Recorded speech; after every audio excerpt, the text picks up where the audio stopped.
Alors, vous m'avez demandé, je retraduis hein, avec les mots, avec les miens, puis vous me dites si c'est ça ou pas, d'essayer de voir comment on résout un problème globalement ou de manière générale, en fait, de mécanique des milieux continus, donc sur un solide déformable. Est-ce que c'est un peu la méthodologie, en fait, de résolution? C'est ça que vous vouliez dire?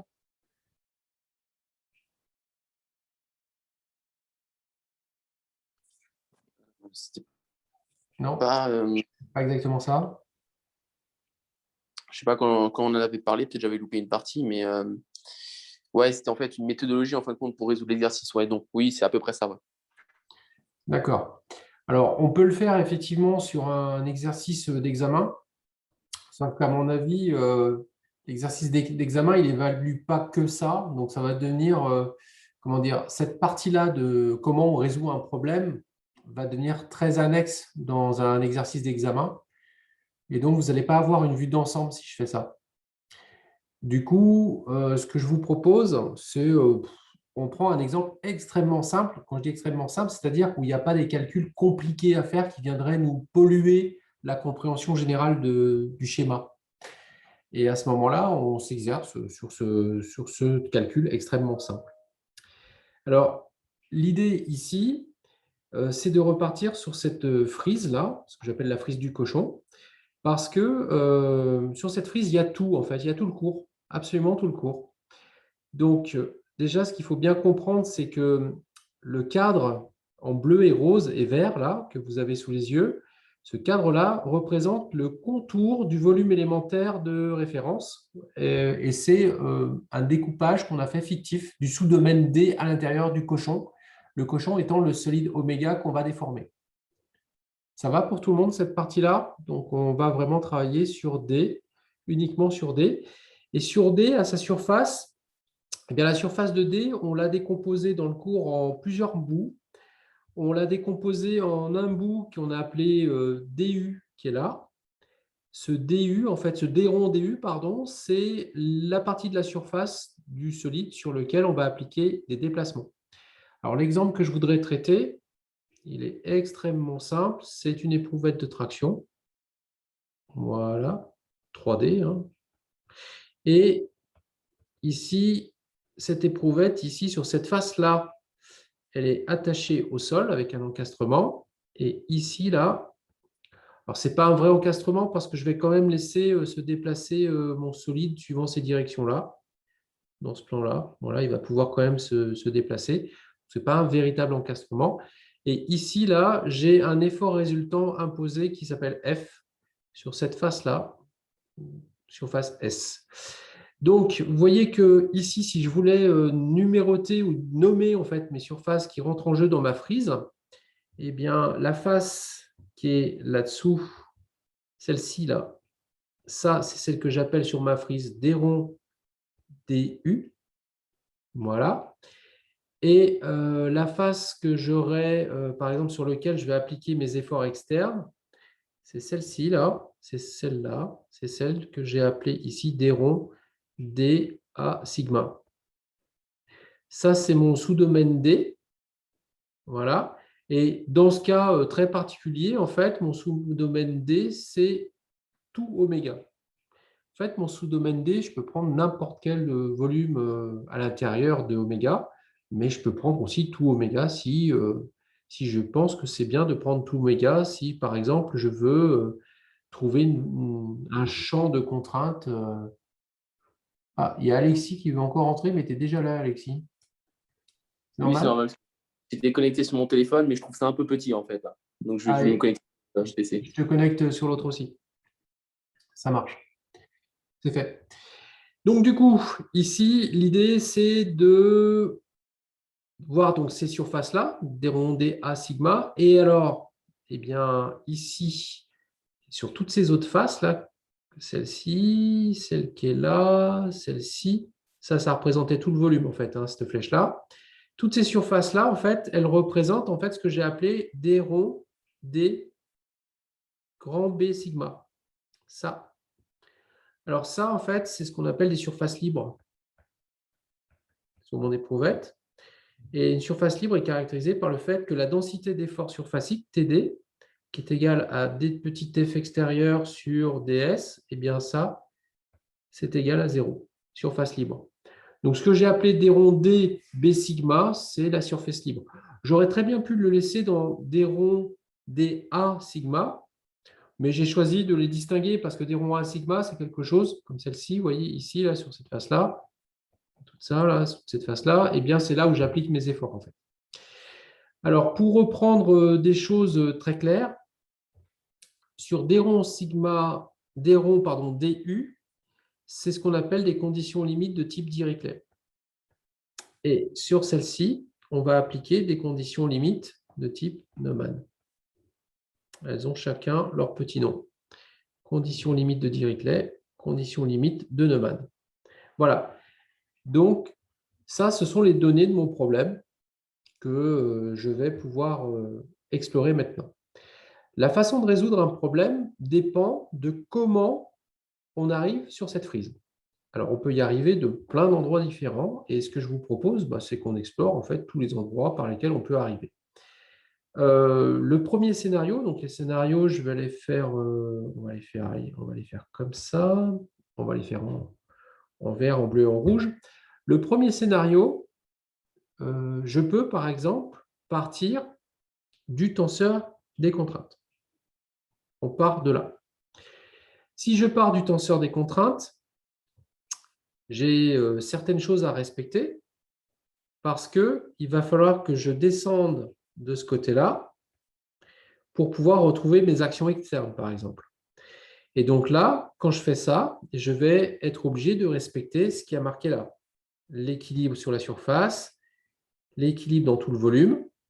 Donc l'équilibre sur la surface se traduit par sigma, une fois contracté à n, égale TD, par exemple. Et l'équilibre dans tout le volume, c'est divergence sigma plus FD égale 0 et sigma égale transposé de sigma.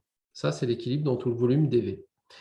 Donc, je vais être obligé de faire un petit trajet dans ce sens-là si mon problème commence par « voici un tenseur des contraintes » et vous continuez la résolution. Une fois que j'ai fait ça, donc ça, c'était mon étape 1. Je ne suis pas obligé de la faire d'ailleurs dans ce ordre-là. J'ai l'étape 2 où je vais passer au tenseur des formations. Donc là, grâce à la loi de comportement, je vais pouvoir remonter au tenseur de déformation. Ensuite, je dois remonter au déplacement. Donc ça, c'est l'étape 3. Pour ce scénario-là, que j'ai appelé le scénario 1. Ça, c'est le scénario 1. Donc, je remonte avec l'étape 3 au déplacement. Et comment je fais? J'intègre en fait mon tenseur de déformation. Mais pour pouvoir l'intégrer, je suis obligé de passer par est-ce que je respecte les équations de compatibilité? Si non, c'est terminé, le problème s'arrête. Si oui, je peux continuer. Et là, si je peux continuer, je vais arriver tout simplement au déplacement. Donc là, je serai remonté à ce que je cherche, c'est-à-dire mon champ de déplacement en tout point de mon solide. Donc, ce qui veut dire que dans ce type de problème-là, eh bien, les inconnues finales que je cherche, c'est effectivement mon champ de déplacement. OK, ça, c'est le premier scénario. Alors, vous pouvez avoir un autre scénario. Vous pouvez avoir un scénario qu'on va mettre ici en bleu, par exemple, où là, je vais partir, en fait, des déplacements. À ce moment-là, c'est assez simple. Je descends. Je n'ai rien à vérifier puisque je calcule simplement le gradient. Alors, bien sûr, il faut que mon champ de déplacement soit 2 fois dérivable, qu'il soit continu, etc. Mais à part ça, il n'y a pas grand-chose à faire. Une fois que j'ai le gradient, je peux calculer le tenseur des déformations. Donc ça, c'est mon étape 1 de mon scénario 1. Ensuite, l'étape 2, elle est là. C'est-à-dire que je vais calculer avec la loi de comportement mes contraintes. L'étape 3, il va me rester des choses à vérifier. Et quand je vais vérifier ces choses-là, j'aurai peut-être besoin effectivement des actions externes. Donc, je descends comme ça jusqu'aux actions externes. Voilà. Et là, j'arrive ici. Et là, j'ai résolu intégralement mon problème. C'est-à-dire qu'on m'a donné un champ de déplacement et ensuite, je vérifie que tout ce que je trouve va correspondre effectivement au tenseur des contraintes que je trouve. Et ce tenseur des contraintes, quand je vais l'intégrer par exemple sur les surfaces, je dois retrouver les efforts externes. Si je ne les retrouve pas, ça veut dire que le champ de déplacement qu'on m'a donné ne correspond pas à la situation que je cherche. Voilà, donc en fait, on peut vraiment avoir ces deux scénarios-là complètement différents. Vous en avez encore un autre de scénario. C'est le dernier hein, qu'on connaît. Hein. Je vais le faire en rouge. C'est le scénario 3. Pourquoi je les ai appelés tous les deux scénario 1 là? Ça y a un truc qui cloche là. Hein. Ça, c'était le scénario 2. Ça, excusez-moi. Donc, je remets un petit 2 ici. C'était l'autre. Et en rouge, je vais faire le scénario 3. Le scénario 3, c'est on part d'un tenseur de déformation. Donc, si on part d'un tenseur de déformation, bien sûr, on continue, on va faire comme ça, dans un sens, ça peut être l'étape 1, mais je vous la déconseille en fait. On va plutôt l'appeler étape 2, celle-là, tant qu'à faire. Parce que ça ne sert strictement à rien de passer à cette étape-là si vous n'avez pas avant remonté comme ça pour faire l'étape 1 et vérifier les équations de compatibilité. Et là, c'est de la même façon. Si les équations ne sont pas vérifiées, là, tout s'arrête. Si elles sont vérifiées, là, vous allez passer à l'étape 2. Voilà. Alors, si bien sûr, dans l'énoncé, on vous dit que ce champ est cinématiquement compatible, il va donner un champ de déplacement cinématiquement compatible, automatiquement, vous passez à l'étape 2, bien sûr. Vous n'allez pas vérifier les équations de compatibilité si on vous dit que les équations de compatibilité sont respectées. Et une fois que vous avez passé l'étape 2, là, à ce moment-là, vous avez votre tenseur des contraintes. Et là, vous continuez avec l'étape 3 pour aller jusqu'aux actions externes. Voilà, c'est les trois façons, en fait, les trois grandes façons de résoudre un problème de mécanique des milieux continus de manière analytique. Après, il y a d'autres façons de le résoudre, mais je ne pense pas que vous ayez fait ça en maths, donc je ne vais pas trop vous en parler. Je ne sais pas, vous avez vu ce que c'était qu'une formulation faible en mathématiques? Pas cette année en tout cas. Et vous l'avez vu à quelle année alors? Vous l'avez Ah déjà vu? non, non, jamais. Non, jamais, ouais, c'est ce qui me semble. Donc, je ne vais pas trop vous en parler. Même si c'est très intéressant, puisque en fait, ça, c'est la façon dont fonctionnent les codes éléments finis. Et en fait, ils résolvent la formulation faible du problème que vous avez posé. Donc, mais je ne vais pas en parler ici. Donc, nous, on va se contenter de ce que vous savez faire, c'est-à-dire que ce qu'on a vu globalement dans tout le cours. OK. Donc, l'idée maintenant, c'est de dire, on va reprendre. Alors, je ne sais pas si je peux faire ça. On va reprendre en fait ce schéma-là et on va traiter cet exemple-là. Allez, on y va. Alors, hop, un petit collet ici, ça serait pas mal. Voilà. Donc, on va se baser donc, sur ce simple barreau-là. Et encore une fois, mon but, c'est pas de... Je ne veux pas vous embrouiller avec trop de choses d'un point de vue calculatoire. Donc, on va prendre vraiment des trucs super simples. Je vais juste réécrire ça comme il faut. Voilà, ça, c'était un B, en fait, ce truc-là. Voilà. Et il me manque quand même quelque chose là-dessus, c'est mon système d'axes. Donc ça, on va dire, c'est l'axe E2. Ça va être l'axe E1 qui va être comme ça. C'est mon axe sur lequel je fais ma traction. Et l'autre, comme ça, là, ça va être E3. Le point, là où j'applique mes déplacements, je vais l'appeler O, comme ça. OK? Voilà, donc c'est un tout bête essai de traction. Alors, prenons le premier scénario où on part d'un tenseur des contraintes.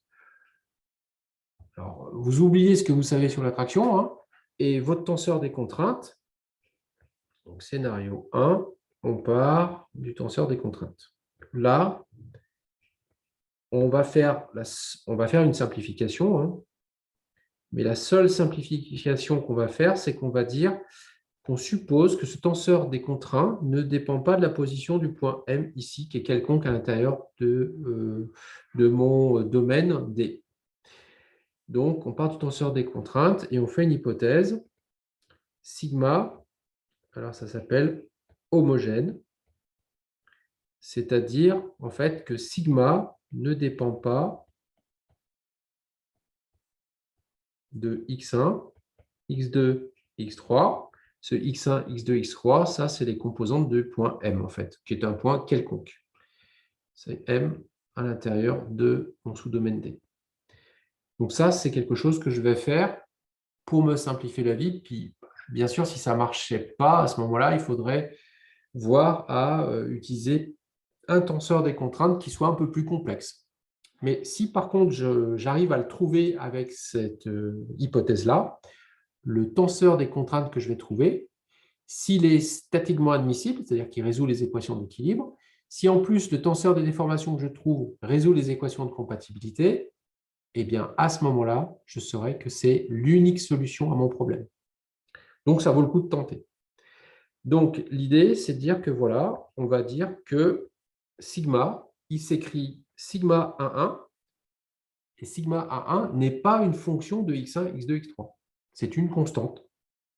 Sigma 1,2, sigma 1,3, donc il est complet, hein, bien sûr. Sigma 2,1, sigma 2,2, sigma 2,3, sigma 3,1, sigma 3,2 et sigma 3,3.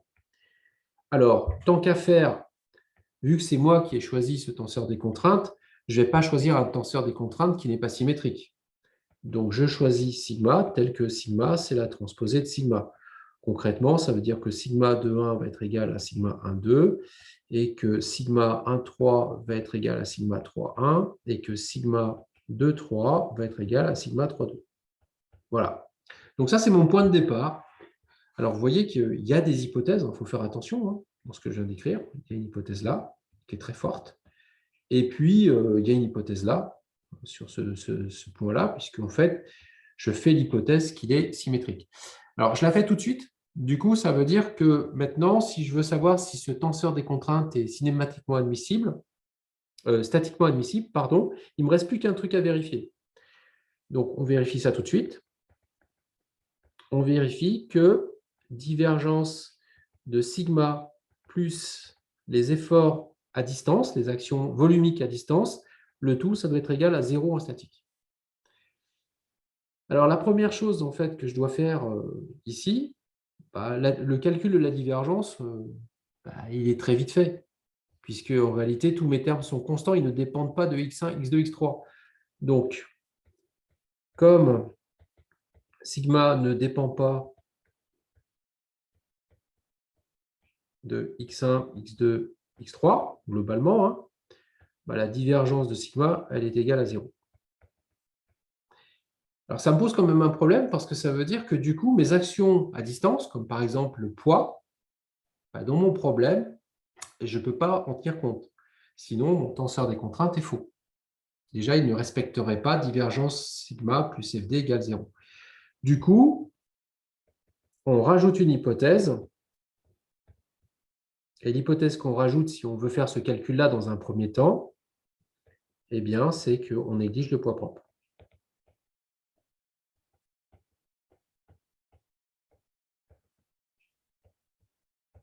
Alors, si je n'avais pas voulu faire cette hypothèse, qu'est-ce que j'aurais fait? Eh bien, tout simplement, dans mon tenseur des contraintes, ici, j'aurais été obligé d'inclure des termes qui prennent en compte le poids propre, ce que je n'ai pas fait. Et donc ça veut dire que ces termes-là, qu'est-ce qu'ils vont faire? Ils vont faire en sorte que sigma, en fait, ne sera pas indépendant de x1, x2, x3, mais étant donné que la gravité va s'exercer comme ça, en fait, chaque élément de volume, ça va être ρg facteur de moins E1, eh bien, il faudrait normalement que sigma, mon tenseur des contraintes, soit à minima dépendant de x1.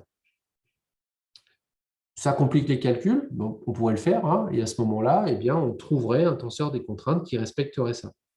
Donc là, je n'ai pas voulu le faire, parce que c'est souvent le cas, quand on fait par exemple un essai de traction, on montre que le poids propre est effectivement, numériquement, il est négligeable. Donc du coup, je fais l'hypothèse qu'on néglige le poids propre. OK. Ça marche. Une fois que j'ai ça, Donc là, j'ai vérifié mes équations d'équilibre. Donc j'ai bien divergence sigma qui est égale à 0 et j'ai négligé le poids propre. J'ai bien un tenseur symétrique. Qu'est-ce qu'il me reste à faire là?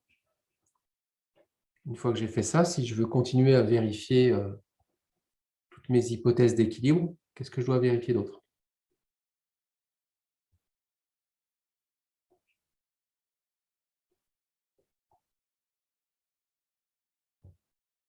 Je vous écoute.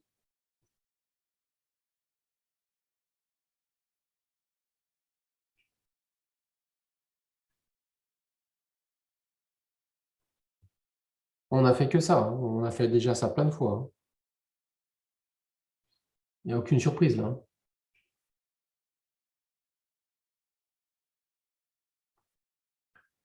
Justine, Oui. tu as entendu ma question?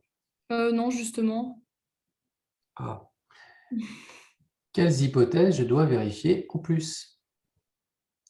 Là, j'ai vérifié l'équilibre dans tout le volume. Qu'est-ce que je dois vérifier comme haut équilibre?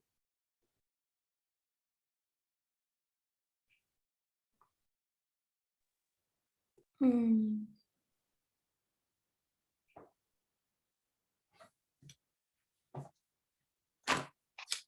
On ne vérifie pas l'équilibre sur chaque surface. Tout à fait. On doit vérifier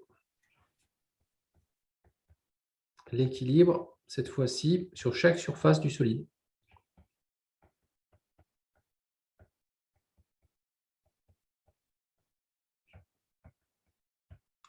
Ça marche. Ben, on y va. C'est parti.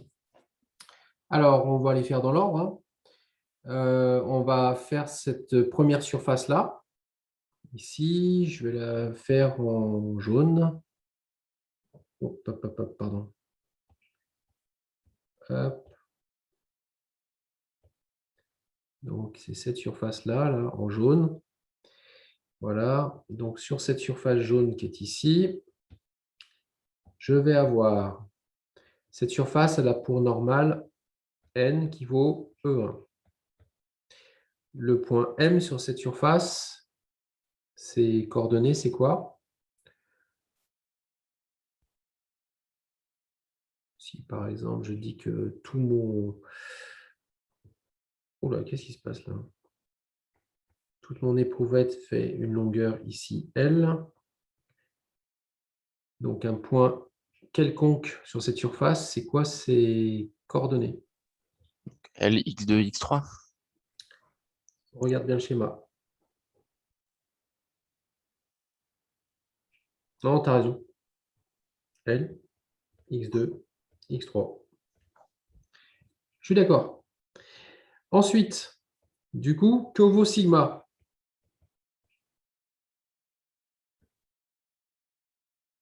Sur cette surface-là.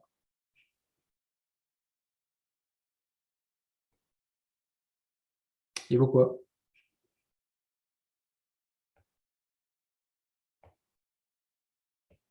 Bah, il vaut la même chose que ce que j'ai postulé, puisque de toute façon, il ne dépend pas de la position du point. D'accord? Donc, il vaut ça. OK. Je dois calculer le vecteur contrainte en tout point M de cette surface. Donc, T, ce vecteur contrainte-là, il vaut sigma une fois contracté à N, c'est-à-dire sigma une fois contracté à E1. Allez, faites-moi le calcul et dites-moi ce que ça fait.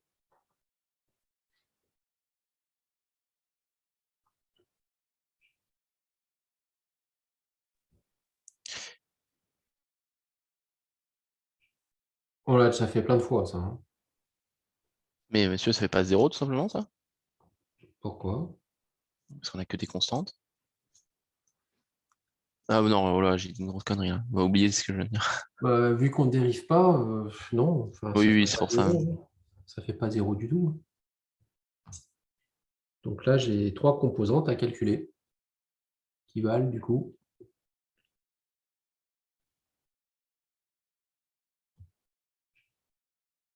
Axel, ça vaut quoi ces 3 composantes-là?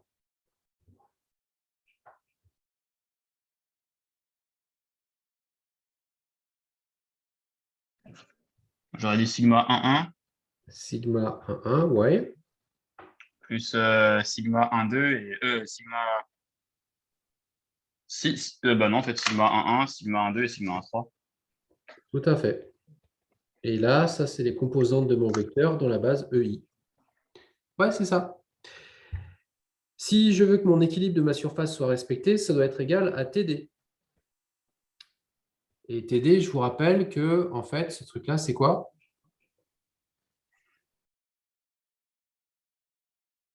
C'est petite force élémentaire extérieure rapportée à la surface, DS. Vous, on ne vous a pas donné, en fait, cette petite force-là, Fx. On vous a donné simplement F. F qui est porté par l'axe E1. On vous a donné F fois E1.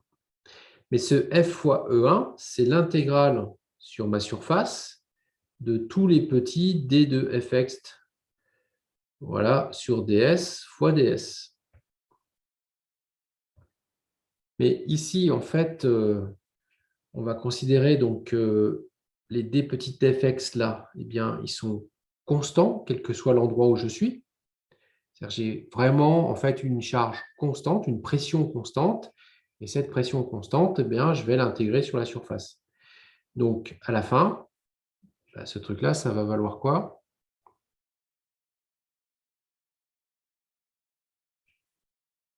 J'ai fait une bêtise, en fait.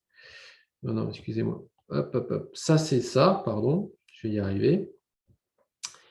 Et c'est tout, en fait. Là, je ne peux pas dire de quelque chose de plus à ce niveau-là. Donc, du coup, si je veux avoir dfx, eh bien, ce truc-là, ça va être égal à f. Et là, en fait, le dfx étant constant, je vais intégrer simplement ds sur la surface. Donc, c'est égal à f. Donc, du coup, ça me fait ça. Ça me fait S dfx fois dfx est égal à f fois E1. Donc, ici, mon dfx sur ds, c'est égal à... pardon. Du coup, mon dfx, je vais y arriver, c'est égal à f sur s. Ça revient à calculer la pression, hein, simplement, sur ma surface.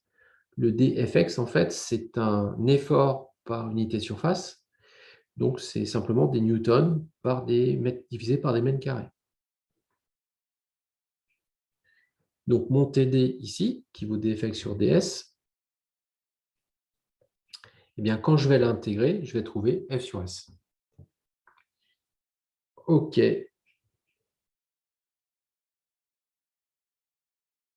Toc, toc, toc, toc, toc, toc, toc, toc. Et donc, en fait, ici, ce TD-là, il vaut f sur s E1. OK.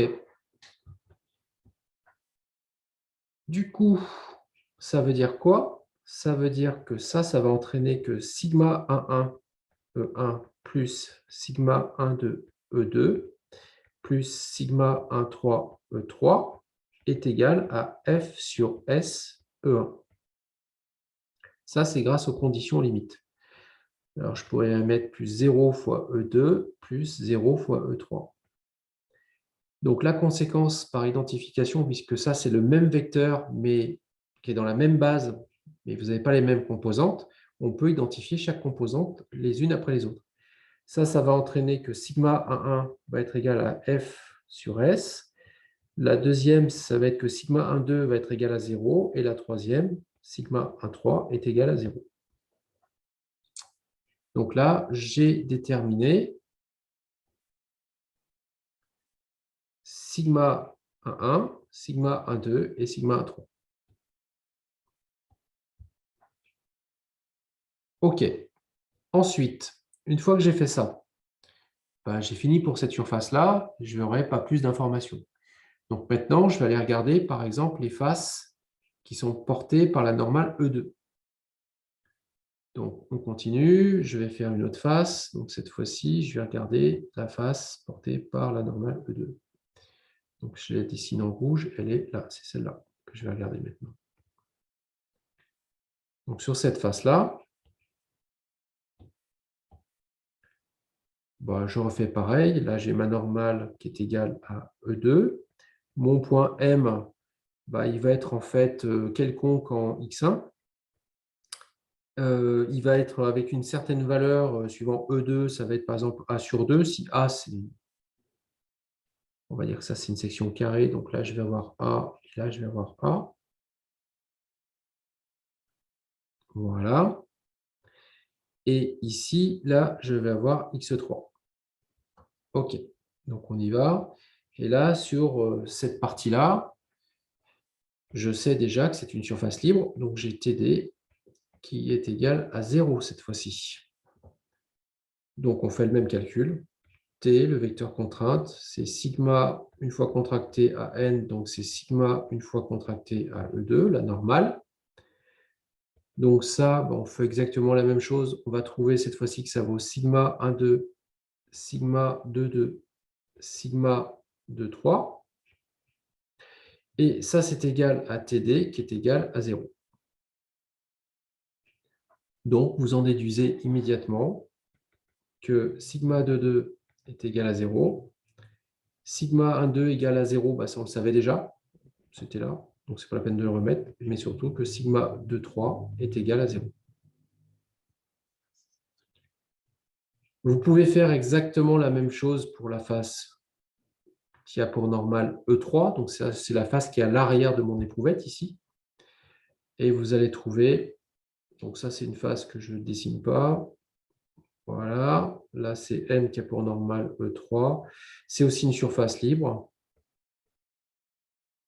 Donc, TD est égal à 0 sur cette face.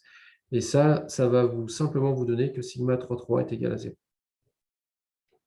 Mais c'est exactement le même principe. À la fin, si vous faites le total de tout ce que j'ai trouvé comme terme nul, sigma 3, 3, pardon, sigma 3, 3 égale à 0, ça, c'est supplémentaire, voilà. Et bien, en fait, j'ai déterminé les 6 composantes de mon tenseur des contraintes grâce aux conditions limites.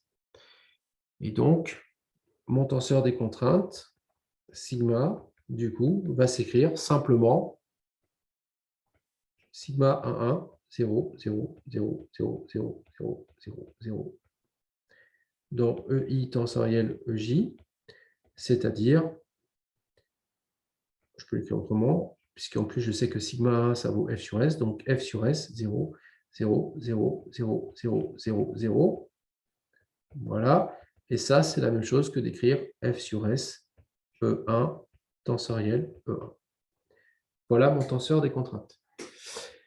Donc, ça paraît un petit peu long, mais il faut vraiment faire tout ça pour obtenir effectivement le tenseur des contraintes pour un barreau en traction.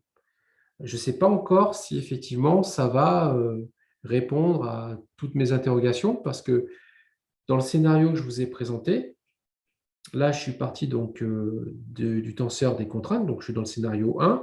J'ai fait l'étape 1 de vérifier les équilibres en tout point du volume et à la surface. Et maintenant, il faut que je remonte à l'étape 2 pour avoir un tenseur de déformation. Donc, pour pouvoir remonter à l'étape 2, donc ça, c'était mon étape 1. Tout ça, c'était étape 1. J'ai simplement une question Oui. concernant ces calculs-là. Est-ce que pour la face opposée, sigma 1, sigma 1, 1, sigma 1, 2 et sigma 1, 3, par exemple, sont inversés? Par exemple, est-ce que pour la face opposée à la première face, on aura moins F Bien sur sûr. S? Bien sûr. Okay. Oui, oui, tout à fait, c'est une bonne remarque. Sur la face inférieure, par exemple, tu as bien moins F sur S, effectivement. C'est-à-dire que tu tires dans l'autre sens. Oui, tout à fait. Il faut faire attention, en fait, tu n'as pas moins F sur S, en réalité, tu sais pourquoi? Parce que ce qui se passe, c'est que ta normale, c'est moins E1. Donc, du coup, qu'est-ce qui va se passer? Ouais, non, si. Mais en fait, tu tires avec F, mais porté par moins E1 aussi. Ah, donc ce sera F sur S aussi. Donc, ce sera F sur S aussi, en fait. OK. Donc, tu es bien en traction partout. Voilà. Il faut se méfier, en fait, à partir du moment où tu es sur des surfaces avec des normales négatives. Et on va faire pareil pour la surface qui a pour normale moins E3. Bon, elle, ça ne va pas changer grand-chose puisque c'est une surface libre aussi. Donc, du coup, ça va nous donner le même résultat. Sauf qu'au lieu que ça soit, par exemple, sigma 3,3 qui va être égal à 0, ça va être moins sigma 3,3 qui va être égal à 0, ce qui est la même chose. Mais effectivement, on peut le faire aussi pour… Si on n'avait pas eu toutes les informations, on aurait pu le faire aussi sur les autres faces. Les faces de normal, moins E1, moins E2 et moins E3. Tout à fait. OK. Donc là, on passe à l'étape 2. Et l'étape 2, c'est avec la loi de comportement.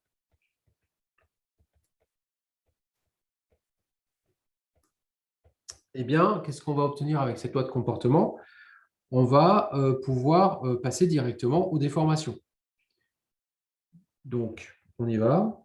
Epsilon, c'est moins mu sur E de la trace de sigma fois l'identité. Donc ça, c'est quelque chose qu'on a fait il n'y a pas très longtemps. Hein.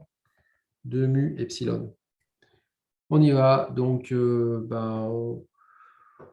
on fait tous les calculs jusqu'au bout. Hein.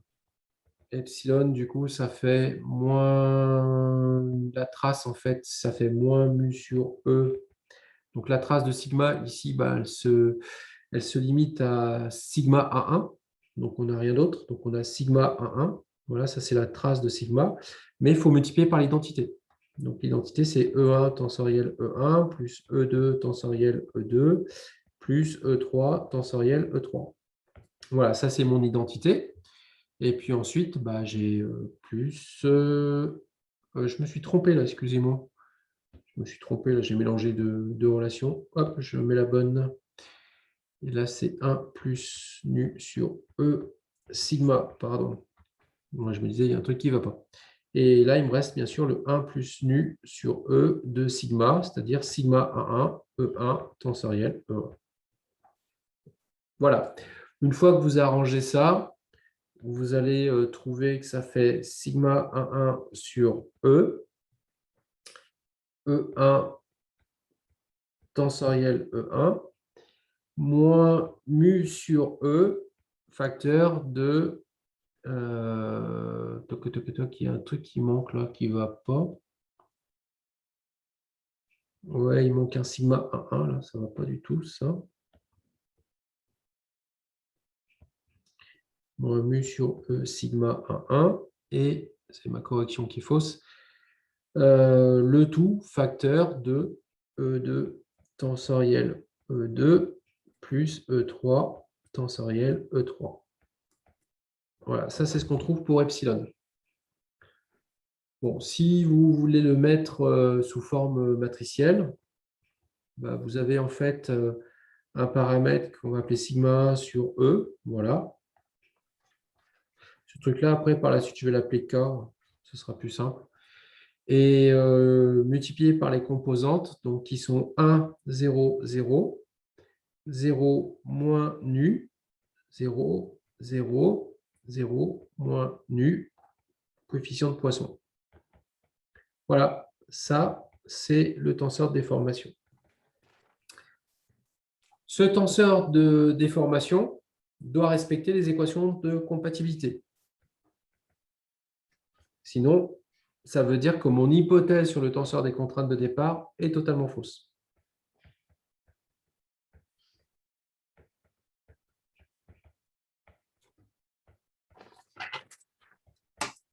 Alors, ce que vous pouvez remarquer, c'est que, encore une fois, epsilon, que je trouve ici, hein, c'est un cas particulier, ne dépend pas de x1, x2, x3. Donc, comme les équations de compatibilité ne sont que des équations différentielles d'ordre 2 en plus, c'est-à-dire que c'est des dérivées secondes à chaque fois, ça veut dire que systématiquement, j'aurai 0 égale 0. Donc, en fait, les équations de compatibilité, dans le cas où vous avez un tenseur de déformation qui est homogène, c'est-à-dire qui ne dépend pas de x1, x2, x3, eh bien, elles sont automatiquement vérifiées.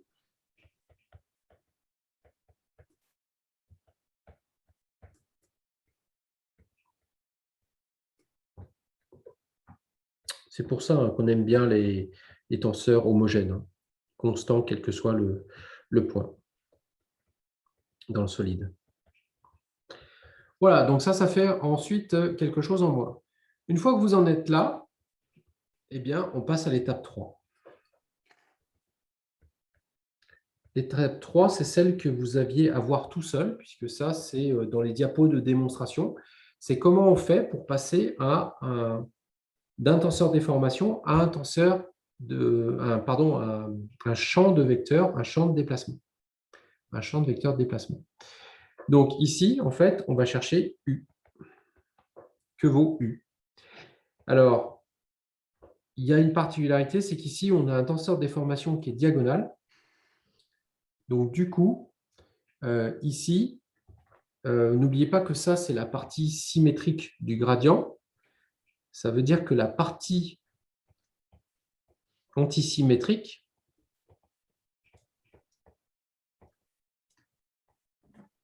lui, il est diagonal. Ça veut dire que la rotation, ben, elle est forcément nulle. Ça, c'est la partie antisymétrique, en fait. Donc, du coup, je n'ai pas de rotation. Après, souvent, on peut faire l'hypothèse que, en réalité, oméga, c'est une constante. Je vous rappelle ce que c'est que oméga. Si vous prenez le gradient du champ de déplacement, eh bien, il se décompose en une partie symétrique qu'on a appelée epsilon, plus une partie antisymétrique qui s'appelle oméga. Donc ici, on va considérer que oméga, c'est égal à 0. C'est-à-dire que le tenseur de déformation, de déplacement que je vais trouver, en règle générale, je ne peux pas le trouver complètement, je le trouve à une rotation près. Ce qui est normal puisque je suis en train d'intégrer. C'est valable effectivement aussi pour la translation, c'est-à-dire que je vais aussi trouver mon champ de déplacement, pareil, à un mouvement de translation près.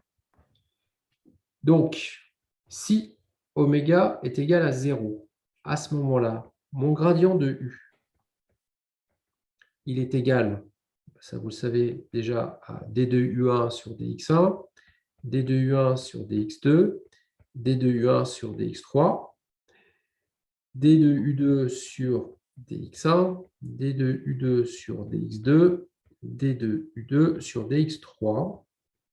Et la dernière ligne, c'est d2u3 sur d2x1, d2u3 sur d2x2 et d2u3 sur d2x3. Voilà, ça c'est mon gradient dans la base EI tensoriel EJ.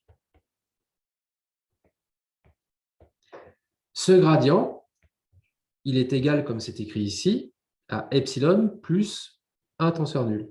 Donc ce truc-là, il est égal à ce qui est marqué juste au-dessus, c'est-à-dire K 0, 0, 0, moins nu K, 0, 0, 0, moins nu K.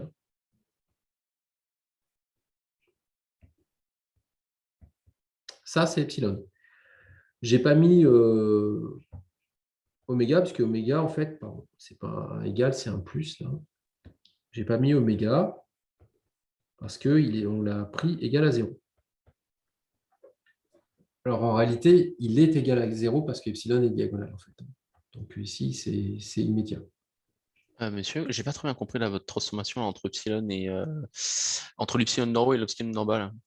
Le epsilon quoi? Je n'ai pas compris. Le premier epsilon, on avait du coup. Oui, pardon. Tu n'as pas compris ça. J'ai dit que ça, en fait, je l'appelais K, sigma 1, 1 sur E. Ah, et vu que c'est 1. Ok, ouais, c'est bon, d'accord. Ça va? Oui. C'est pour ça que ça fait ça, en fait. Okay. J'aurais pu garder le K devant. Hein. J'aurais pu le mettre en facteur. Ça simplifie quand même les choses. Ouais, non, c'est simplement pour simplifier l'écriture. Parce que sinon, il faudrait qu'on se trimballe à chaque fois le sigma A1 sur E tout le temps. OK. Alors, si vous avez regardé la diapo qui explique comment on résout ce genre de problème, eh bien, vous savez qu'en fait, ça se résout ligne par ligne. Et on va commencer dans ce sens-là. C'est-à-dire qu'on va regarder en fait notre fonction et on va l'intégrer dans ce sens-là. Alors, on y va. Donc, la première chose qu'on fait, c'est qu'on regarde ce terme-là et on le compare à celui-là. Donc, si on fait ça, ça veut dire que d de U1 sur dx3 est égal à 0. Vous intégrez ça, ça veut dire que tout simplement, U1, c'est une fonction que je vais appeler g de x1 et x2. C'est-à-dire qu'il ne dépend pas de x3. Vous m'arrêtez, hein, si ça ne va pas. OK. Vous ne m'arrêtez pas, donc c'est que ça va. Donc là, ça m'a permis de... Moi, est-ce que c'est possible de répéter depuis le début, s'il vous plaît? J'étais en train de recopier. Alors, je recommence. En fait, je vais intégrer en partant de ce que j'ai mis ici en bleu, là, de cette équation-là. Donc, la première chose que je fais, c'est ça. J'identifie terme à terme et je dis que d de U1 sur dx3, c'est égal à 0. J'ai fait ça égale ça. Ce qui est normal, hein, je suis dans la même base, donc la composante d de U1 sur dx3, elles vont forcément 0. Ça va? C'est ce que j'ai marqué ici. Du coup, après, j'intègre par rapport à x3. Donc, si j'intègre, ça veut dire que U1 est une fonction g qui ne dépend que de x1 et de x2. J'en sais pas plus pour l'instant. En tout cas, je sais que c'est une fonction qui ne dépend que de x1 et de x2. Ce qui fait que si je dérive g par rapport à x3, ben, comme il ne dépend pas de x3, ça fait forcément 0. C'est bon, ça? Pour moi, c'est bon. Lisa? Oui, c'est bon. Ok, ça marche. Donc, du coup, maintenant, je remonte. Allez, on continue. Maintenant, je vais identifier ce terme-là à celui-ci. Ça, c'était ce que j'avais fait là. Et l'autre, je l'avais fait en bleu, c'était ce point-là. Allez, on continue. Donc ici, j'ai d de U1 sur dx2 qui va être égal à 0. Oui, mais U1, je le connais. C'est g de x1, x2. Donc ça veut dire quoi? Ça veut dire que ça va m'entraîner que d de g de x1, x2 sur d de x2 est égal à 0. Et si j'intègre ça, ça veut simplement dire que, en réalité, g de x1, x2 ne dépend que de x1. Donc, c'est une fonction h de x1. Ben oui, effectivement. Si la dérivée partielle de g ne dépend pas de x3, ben ça veut dire qu'il ne dépend que de x1 et de x2. Mais si la dérivée partielle par rapport à x2 est égale à 0, donc ça veut dire aussi que du coup, g ne dépend pas de x2. Donc, à la fin, bon, je pourrais éviter de l'appeler comme ça, hein, je pourrais garder g. Hein. Donc, à la fin, je sais que g ne dépend que de x1. OK. Et là, maintenant, je continue dans l'autre sens comme d'habitude. Donc là, je vais prendre le vert cette fois-ci. Je vais comparer ce terme-là à celui-ci. Donc, on y va. Hop. J'ai d de U1 sur d de x1 qui est égal à k. Donc ça m'entraîne quoi? Bah, ça va m'entraîner que g', ça c'est d de U1 sur dx1, g' de x1, c'est d de g de x1 sur d de x1, bien ça va être égal à k. Donc ça veut dire quoi? Ça veut dire que ma fonction g de x1 est égale à k fois x1 plus une constante que je vais nommer C1. Donc du coup, je sais ce que vaut U1. U1, il vaut k fois x1 plus une constante que j'ai nommée C1. Et voilà, j'ai déterminé une première composante de mon champ de déplacement. OK. Ensuite, on va faire la même chose, mais avec la deuxième ligne. Bon, je vais aller un peu plus vite parce que sinon, ça va être un peu longuet comme histoire. Donc, la deuxième ligne, c'est pareil, je recommence. J'identifie ce terme-là à celui-là. Donc, d de U2 sur d de x3 est égal à 0. Donc, ça, je vous laisse me dire, ça veut dire quoi? Ça veut dire que U2 est égal à G. Alors, on va l'appeler H pour éviter de confondre. C'est-à-dire que H ne dépend que de X1, X2 aussi. X1, X2. Tout à fait. Bon, du coup, on va retomber sur la même conclusion, entre guillemets. Pas tout à fait. Parce qu'on a moins coefficient de Poisson-K cette fois en X2. Ouais, c'est ça. C'est-à-dire va un que peu changer. maintenant, ça va un petit peu changer. On va identifier ça à ça. Donc, effectivement, là, ça va changer puisqu'on va avoir D2 U2 sur dx2 qui est égal à moins k nu.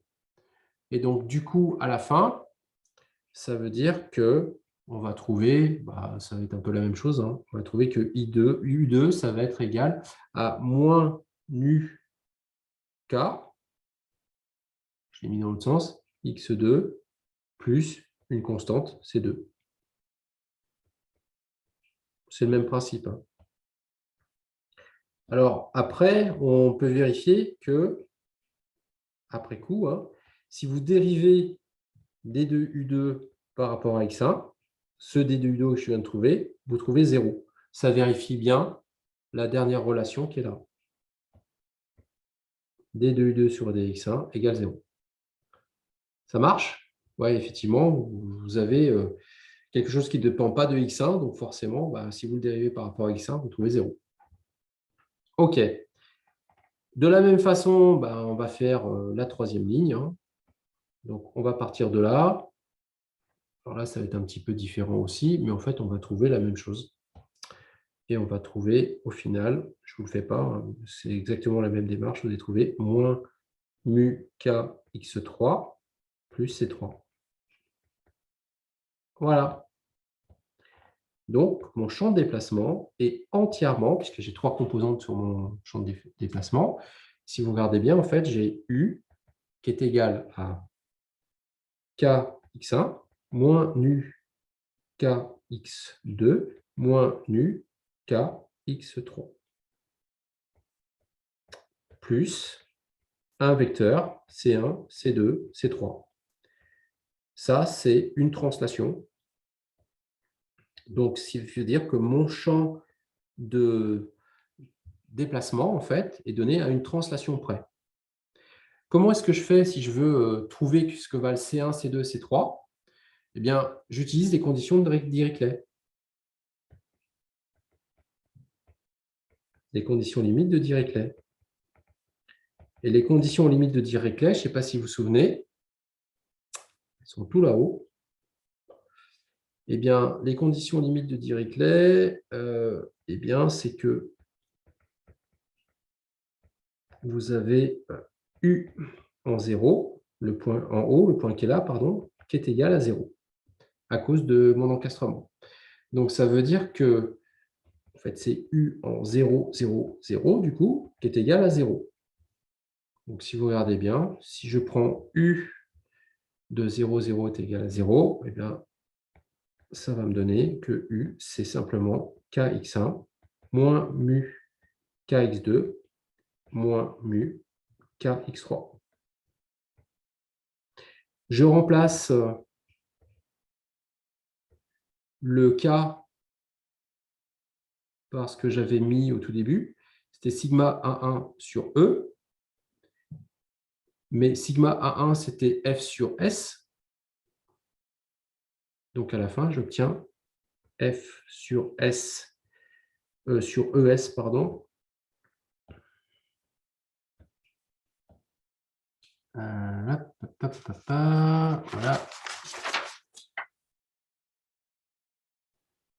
F sur ES, X1, moins nu F sur ES, X2, et moins nu F sur ES, X3. Voilà, et j'ai entièrement résolu mon problème.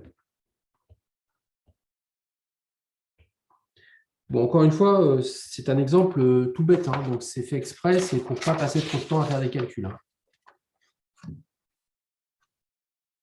Alors, la suite, parce qu'on ne va pas rester trop longtemps quand même ensemble, je ne vais pas vous tenir plus longtemps, mais la suite est très simple, c'est qu'on peut prendre le problème dans l'autre sens. C'est-à-dire que vous pouvez très bien partir du champ de déplacement. Donc, vous oubliez ce qu'on vient de faire.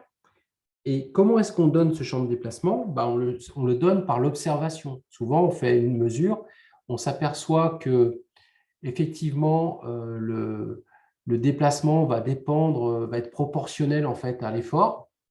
Voilà, on ne sait pas encore comment, donc on va se donner un champ de déplacement qui ressemble à ce qu'on mesure. Donc, on va donner ce champ de déplacement-là. Sauf qu'on ne connaît pas K là, cette fois-ci.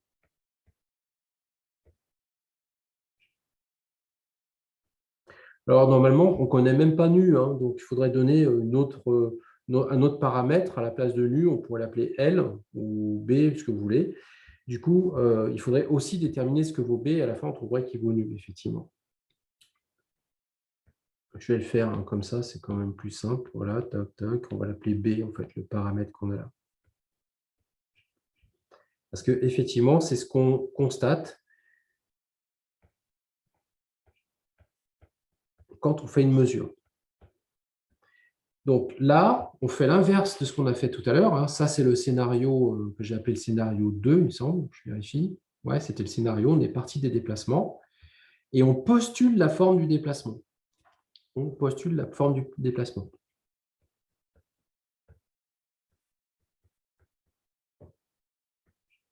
Alors, ça se traduit par quoi dans un examen de DS? Ça se traduit par le fait qu'on vous donne la forme du déplacement.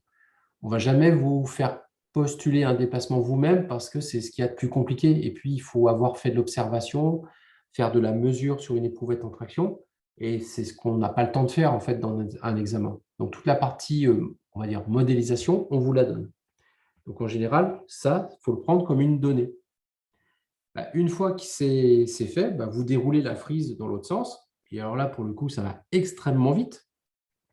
Parce que epsilon, vous prenez la définition, c'est gradient de U plus la transposée du gradient de U. Et là, vous écrivez tout de suite la réponse. Ça va vous donner K moins BK moins BK. Et tout le reste, ça va être 0, 0, 0, 0, 0.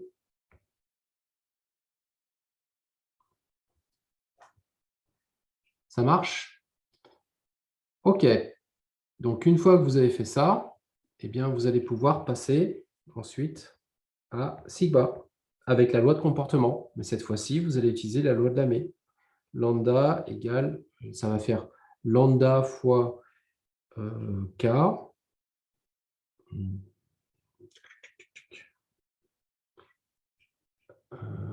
Lambda fois K facteur, non, ça ne va pas faire lambda fois K. Si, c'est ça. Lambda fois K, donc là, c'est la trace en fait que je suis en train de calculer. C'est la trace de epsilon. Donc, ça fait K moins 2. Non, ça ne fait pas ça. Ça fait K. Je vais y arriver. Lambda fois K.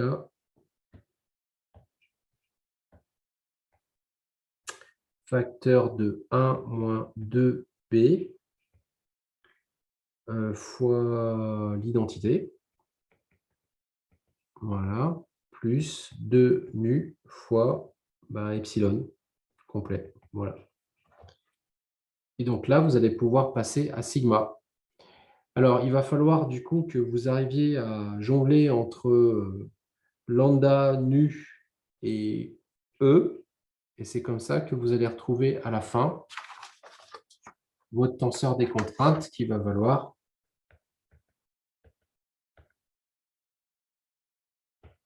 KE. Et c'est tout.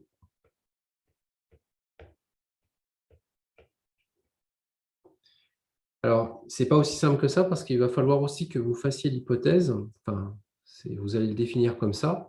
Si vous faites le ratio en fait, de epsilon 2,2 sur epsilon 1,1, vous prenez un signe moins, vous allez trouver que ça fait B.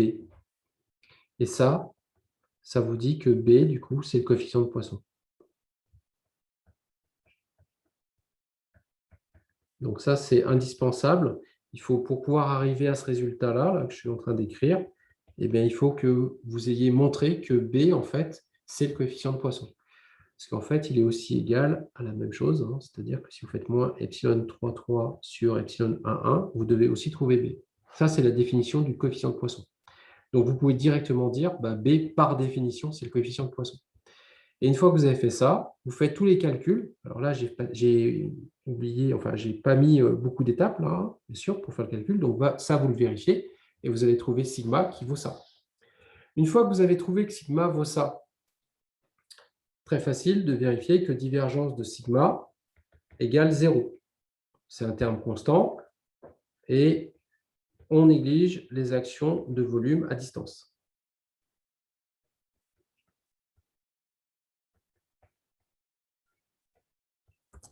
Monsieur, Ouais. je sais pas si on l'avait déjà vu, mais par quelle magie mathématique on dit que sigma 3,3 sur sigma 1,1 égale du coup le coefficient de Poisson? Non, c'est epsilon 3,3. Oui, pardon, epsilon. À aucune magie.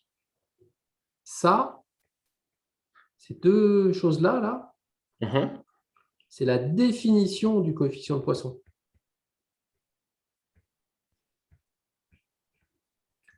C'est une définition.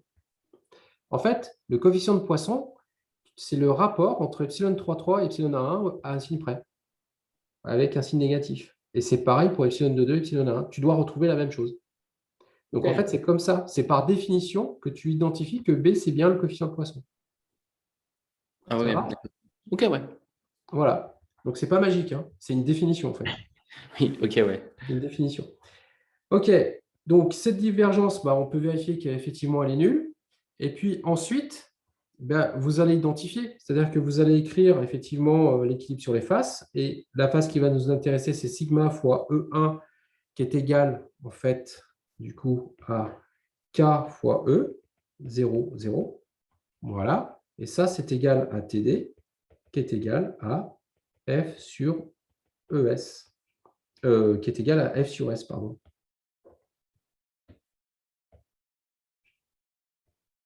0, 0, comme d'habitude. Et donc ça, vous allez en déduire que du coup, K est égal à F sur ES. Et à la fin, vous obtenez sigma égale F sur ES 0, 0, 0, 0, 0, 0, 0, 0, EI tensoriel EJ. Et ça, donc ça fait F sur S sur ES, pardon, fois E1 tensoriel E1. Voilà. Et puis, bien sûr, entre parenthèses, vous pouvez aussi dire qu'il n'y a aucun problème. Ça, c'est OK, c'est validé. C'est-à-dire qu'on a bien sigma qui est symétrique. Voilà, donc là, on a fait le problème dans les deux sens. Alors, il n'y a pas le problème qui partirait de epsilon, hein, mais vous pourriez, pourquoi pas. À ce moment-là, si vous partez d'epsilon, dans l'énoncé, on va vous donner ça. Donc ça, c'est le scénario 3, en fait. Là. Ça, c'était le scénario 2. Ça, c'est le scénario 3. On vous donne ça. Donc, si on vous donne ça, du coup, vous êtes obligé de vérifier les équations de compatibilité pour dire qu'on va pouvoir intégrer. Mais vous n'êtes pas obligé d'intégrer, hein, d'ailleurs. Vous vérifiez simplement ça. Et puis ensuite, vous êtes obligé de repartir dans l'autre sens pour trouver sigma, montrer que divergence sigma est égale à 0 si on néglige les actions de volume à distance, et montrer ensuite que le tenseur des contraintes que vous trouvez, alors vu que là, j'avais une constante K que je ne connaissais pas, eh bien, il correspond bien à une réalité physique, c'est-à-dire que c'est bien égal à F sur S, à F sur ES à un moment donné, grâce à l'équilibre en limite de la surface que j'avais noté, il me semble, en jaune. Voilà, donc ça, c'est l'équilibre de la surface que j'avais noté en jaune qui donne ça. Ça. Donc là, vous avez vu comment on résout un problème dans tous les sens, en fait. Donc après, dans un examen, par exemple, si un jour vous avez à faire un calcul, vous choisissez, en fonction des données que vous avez à votre disposition, soit de partir du champ de déplacement et de tout dérouler, soit de partir du champ de contrainte et de tout dérouler dans l'autre sens. Est-ce que Monsieur, ça répond à l'objectif pour vous? Et puis, vas-y, après, j'écoute ouais, les questions. pour moi, oui, alors là, ça va. Ça a pas mal débloqué là, personnellement. Ouais, Mais juste encore une question. Est-ce que vous pourrez retourner au niveau des hypothèses qu'on avait fait au tout début? oui. Euh, Tu parce m'arrêtes. que- Alors, attendez, où est-ce qu'elles étaient? Là, j'en ai une. Hein. Hypothèse, on néglige le poids propre. C'est pas ça. Ouais, c'était ici, là. Oui, vas-y. Laquelle? Parce qu'en fin de compte, les hypothèses qu'on a mis pour quand on partait de l'étape 1, en fin de compte, si on part de l'étape 3, du coup, c'est-à-dire qu'on part de la contrainte. Non, De, les scénarios 3, on parle de la déformation. de la déformation.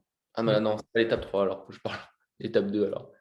Ouais, le scénario 2, tu veux dire. Le scénario 2, c'est le dernier, c'est on part du champ de déplacement. C'est-à-dire, c'est Voilà. ça, en fait. Hein. Quand on part du champ de déplacement, on les retrouve où les hypothèses là-dedans? On les retrouve pas du coup. Les hypothèses qui disent quoi? Que du coup, par exemple, x1, x2, x3, finalement, c'est que des constantes. On les a Non, dégagées. c'est pas x1, x2, x3, c'est. En fait, elles se retrouvent toutes seules. À partir du moment où je calcule mon gradient, là, Ouais. pour obtenir epsilon, tu vois, Mhm. je vois immédiatement que mon tenseur de déformation ne dépend plus de x1, x2, x3. Ah, et c'est pour ça qu'on peut dire. Ok, d'accord. Et du coup, par voie de conséquence, quand je vais passer à sigma pour ma loi de comportement, il ne dépendra pas non plus de x1, x2, x3. Donc, il est homogène. Ok. Et du coup, on voit l'hypothèse là que du coup, ça ne dépend pas de x1, x2 et x3. C'est ça. Ok. Et donc, du coup, tu vois, tu t'aperçois que c'est la forme du champ de déplacement que j'ai imposé au début qui fait ça, en fait. Mhm. Et du coup, quand on fait cette partie, pour aller trouver la déformation, il faudrait dire du coup que c'est homogène finalement, vu qu'on n'utilise pas. Ça C'est pas la peine de le dire, ça se voit. Ouais, c'est vrai, c'est trivial. Ça se voit, c'est-à-dire que à partir du moment où ton epsilon, ton tenseur epsilon ne dépend pas de x1, x2, x3, c'est qu'il est homogène. C'est-à-dire quel que soit le point, tu as le même état de déformation dans toute ta poutre que tu es en train de tirer. Et effectivement, c'est tout l'intérêt d'un essai de traction, c'est qu'on a un état de contrainte homogène, qui est très simple, puisqu'il n'y a qu'une composante suivant E1 tensoriel E1, et puis on a un état de déformation qui est homogène. Donc, c'est pour ça que les gens aiment bien l'essai de traction, parce qu'il est super simple à analyser, très simple à dépouiller. Il permet d'obtenir le coefficient de Poisson, il permet d'obtenir le module de Young. Voilà pourquoi on fait autant d'essais de traction pour caractériser les matériaux. Nickel. OK. Les autres, ça vous va? Est-ce qu'il y a des choses que vous avez réalisées, mieux compris ou pas? Je ne sais pas. Bah, moi, de revoir la méthode comme ça, ça m'a aidé à mieux comprendre. Enfin, à mieux comprendre et à. Ouais, enfin, comme ça, j'ai une méthode, quoi. Parce qu'avant, je savais pas trop quelle étape fallait faire. En réalité, la clé du succès, C'est le tout début. elle est là. Quand vous avez compris cette frise, que vous savez déjà refaire cette frise en mettant. Alors, je crois que dans ce que je vous avais présenté, il n'y avait que ça, mais par contre, sur Moodle, il me semble que vous avez la même, mais avec les équations correspondantes. Mais normalement, là, si vous connaissez votre cours, vous savez refaire cette frise par cœur et vous savez mettre toutes les équations qui vont avec. C'est-à-dire que vous savez mettre les équations de compatibilité, vous savez mettre la formule du gradient, vous savez mettre en fait la loi de comportement, dans un sens ou dans l'autre d'ailleurs, et vous savez mettre les équations d'équilibre. Voilà. En fait, en réalité, ce truc-là résume l'intégralité du cours, hein, de tout ce qu'on a fait ensemble. Donc forcément, quand vous avez à résoudre un problème, vous êtes obligé de passer par toutes ces étapes-là. Vous n'avez pas le choix. Donc finalement, c'est un très bon guide de résolution, en fait. Là, le seul truc qu'on a fait dans ce soutien, c'est parcourir finalement ce guide de résolution pour montrer sur un exemple très très simple, très bateau, comment on s'en sert, tout simplement. Donc pour toi, ça a été bénéfique alors, Justine? OK. Oui. Ouais. Et Axel? Pour moi aussi, également, c'était bénéfique. Surtout de rebalayer point par point et voilà, voir les étapes par étape à nouveau, en plus de l'exo de TD qu'on avait fait en cours. D'accord, OK, ça marche. Et Lisa, ça donne quoi pour toi?